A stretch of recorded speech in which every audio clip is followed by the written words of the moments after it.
El pintor Goya destacó por su estilo único y realista para su época. Comenzó sus estudios en el taller de José Luzán, del que más tarde se separaría para continuar su carrera en Madrid. Ya en Madrid, poco a poco, consigue ascender y ganar más prestigio. Trabajó en la Real Fábrica de Tapices de Madrid pintando cartones hasta 1792. A su vez, también realizaba retratos que le eran encargados hasta que fue nombrado pintor de cámara en 1786. En la última etapa de su vida, las secuelas de una enfermedad le generaron una sordera que repercutió en su obra. Sus trabajos se volvieron más sombríos y lo muestran en una serie de grabados que denominó pinturas negras. Las dividió en dos temáticas, caprichos y los desastres de la guerra. En el primero muestra su crítica hacia la sociedad, critica duramente los vicios y abusos del clero, los abusos de poder de las altas clases, la ignorancia y la relación entre el hombre y la mujer, entre otros. Mientras que en los desastres de la guerra capta y muestra el dolor y el sufrimiento que sufrió la sociedad durante la Guerra de Independencia española. Por último, su autenticidad en la pintura y grabados han hecho que se convierta en un pintor referente e influyente para muchos artistas posteriores contemporáneos, como los vanguardistas o los expresionistas. El pintor Francisco de Goya Luciente nació en 1746 en Zaragoza. Su padre era dorador, por lo que desde muy pequeño va a estar ligado al mundo del arte. En 1759 decide entrar en el taller del pintor barroco español José Luzán. Más tarde continuaría su formación en Madrid, donde se hizo alumno del pintor Francisco Valleu. Años más tarde decide viajar por su cuenta a Italia para estudiar las técnicas de los grandes artistas tanto en pintura como en escultura. A su regreso a España se casa con la hermana de su profesor Francisco Valleu, lo que facilita su inclusión en la corte, porque para este momento Valleu trabaja en ella. Y se encuentra con una gran cantidad de encargos procedentes de la alta clase aristócrata. Ya en la corte, el pintor Rafael Mengs lo llama para que dibuje unos cartones de la Real Fábrica de Santa Bárbara de escenas costumbristas en los que muestra lo aprendido en Roma y Madrid y las influencias de Francisco Valleu, Tiepolo, Mengs y Velázquez. En 1780 consigue entrar en la Real Academia de San Fernando de Madrid, exhibiendo su obra Cristo crucificado como académico de mérito. En 1785 consigue convertirse en pintor del rey Carlos III y se dedica a pintar retratos reales. Su amistad con Jovellanos y Ceán Bermúdez lo introducen en el mundo de la ilustración. Esto supone un gran cambio en el artista, puesto que descubre nuevos términos y comienza a tener una perspectiva más razonable. En el año 1799 fue publicada en el Diario de Madrid la venta de las 80 estampas que forman parte de la serie Los Caprichos. Goya, debido a una enfermedad durante su estancia en Andalucía, estuvo con Sebastián Martínez. Allí contempló estampas satíricas inglesas, influyentes en su obra. Al regresar a Madrid, mantuvo amistad con Leandro Fernández, con quien pudo intercambiar ideas que estarían presentes en su obra. La sordera produjo una desviación para el artista hacia la imaginación y creatividad. En 1793 realiza sus pinturas de gabinete. En 1798 se data el primer dibujo del conjunto Los Sueños, influyente en su obra Capricho. Durante estos años Goya dibujaba en su cuaderno algunos dibujos satíricos de la vida cotidiana e invenciones propias. De estos surgen Álbum Sanlúcar y Álbum de Madrid, fuente de algunas estampas de los caprichos. Goya utilizó el grabado, un sistema muy usado en la época de gran difusión, pero con un lenguaje bastante novedoso. En este caso no se produjo una censura a la obra artística, sino a la literaria. Por lo tanto, no tuvo problema para su difusión. Los caprichos fueron interpretados como una crítica hacia la sociedad de finales del siglo XVIII. Trata tanto temas generales, por ejemplo, el pueblo, como concretos, contra instituciones o personas como Godoy y los reyes. La serie muestra una época de crisis. Si hablamos estéticamente, los grabados anticipan la sensibilidad moderna y el camino hacia la subjetividad y la libertad creativa, un precedente al romanticismo. La creación de los caprichos conlleva tras de sí varios acontecimientos importantes en la vida del artista: el distanciamiento del arte normativo y la proximidad a la creación, la sordera, las relaciones íntimas con la duquesa de Alba y las amistades con los intelectuales ilustrados. Con esta serie de estampas satíricas, Goya pretende que dieran una respuesta a su creación artística, el aislamiento, la desconfianza del ser humano y sus preocupaciones con la sociedad de la época. Como ya hemos dicho anteriormente, los caprichos interpretan la sociedad española, concretamente la nobleza y el clero, de finales del siglo XVIII, de manera diatriba. Los 80 grabados se dividen en dos partes.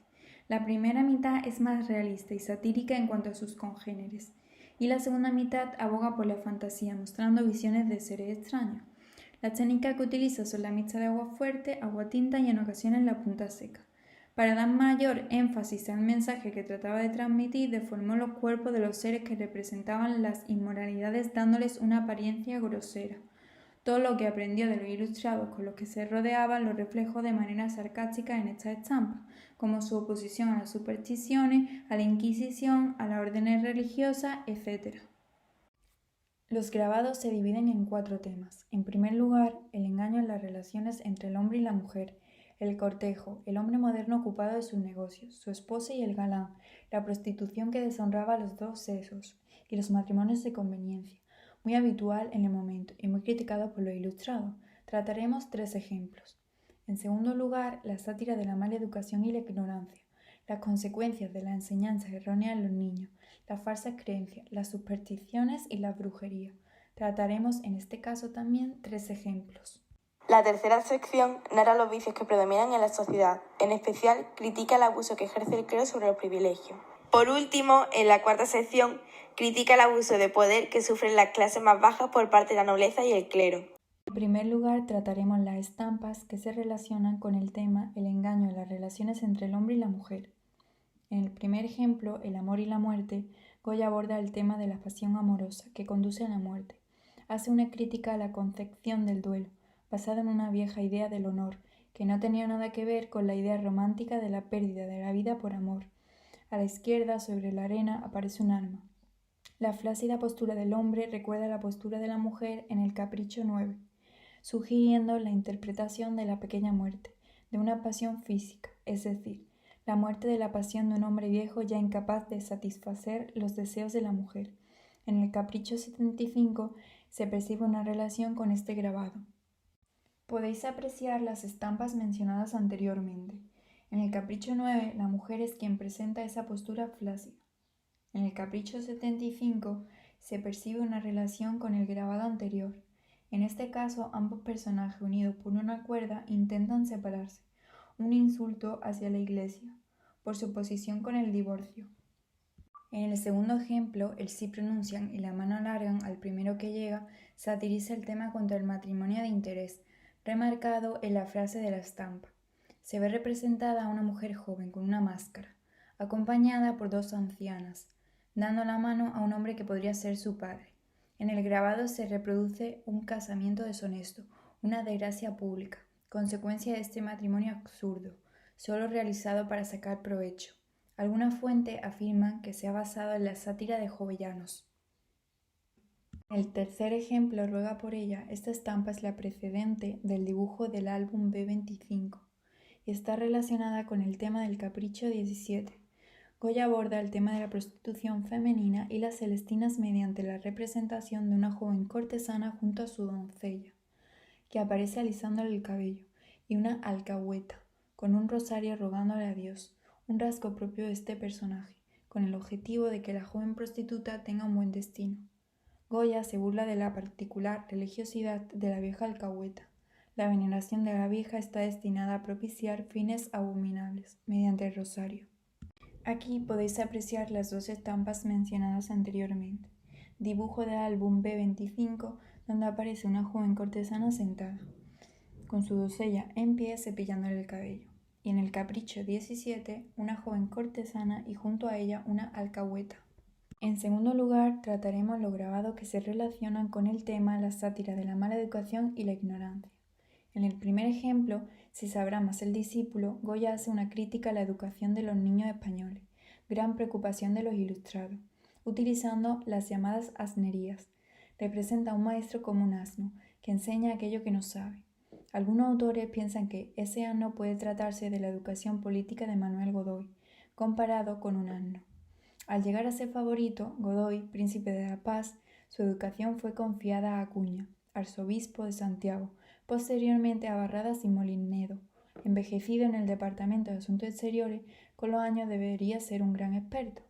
No obstante, le encomendaron enseñar un tema que desconocía.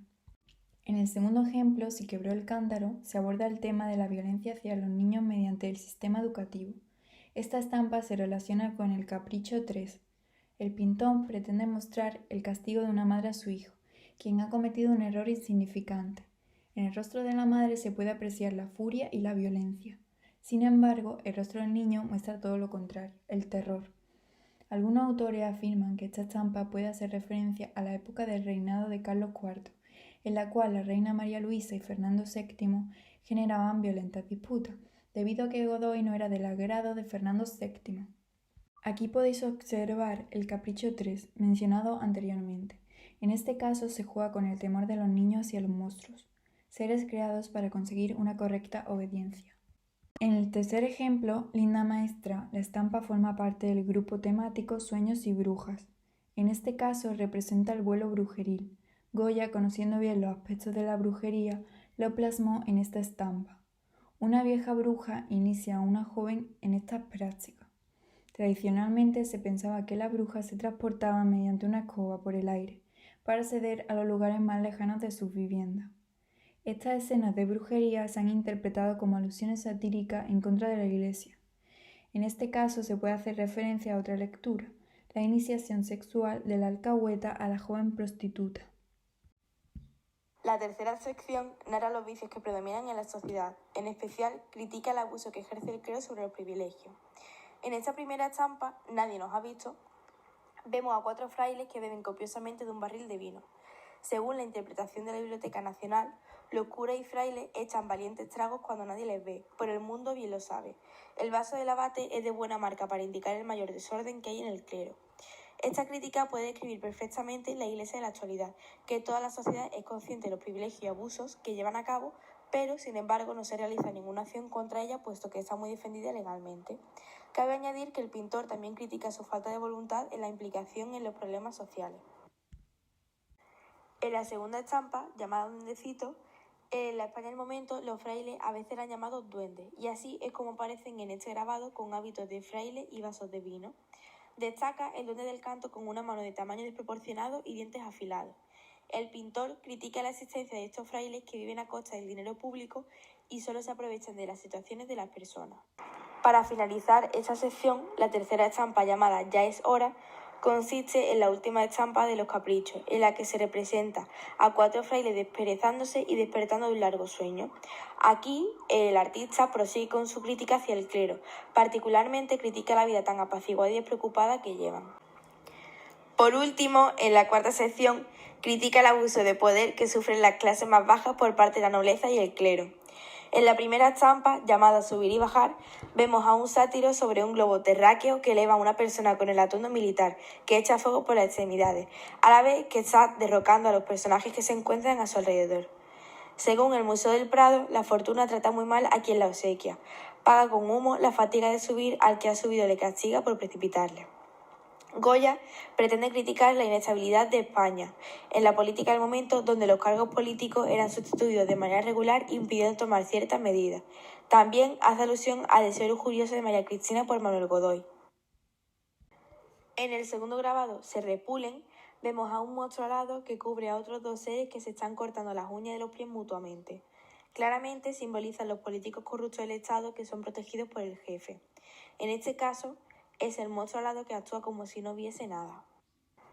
Para finalizar, en el tercer capricho, llamado Unos a otros, vemos a 2 personajes que montan a otros 2 como si fueran caballos. El de la izquierda se trata de un fraile con el hábito puesto, mientras que el de la derecha son nobles con peluca y elegantes ropajes. Moralmente, el artista intenta reflejarlos dibujándolos con rostros cadavéricos. Lo que Goya critica en esta estampa es el arraigo de la antigua estructura social donde la nobleza y el clero se lucran del pueblo obrero. A pesar de pertenecer a la época romántica, la autenticidad de Goya reside en la adaptación de sus obras a la época actual. Es de admirar la capacidad y el valor que tuvo para captar la lamentable situación de la sociedad del momento y criticar de tal manera a las altas clases de un modo tan irónico.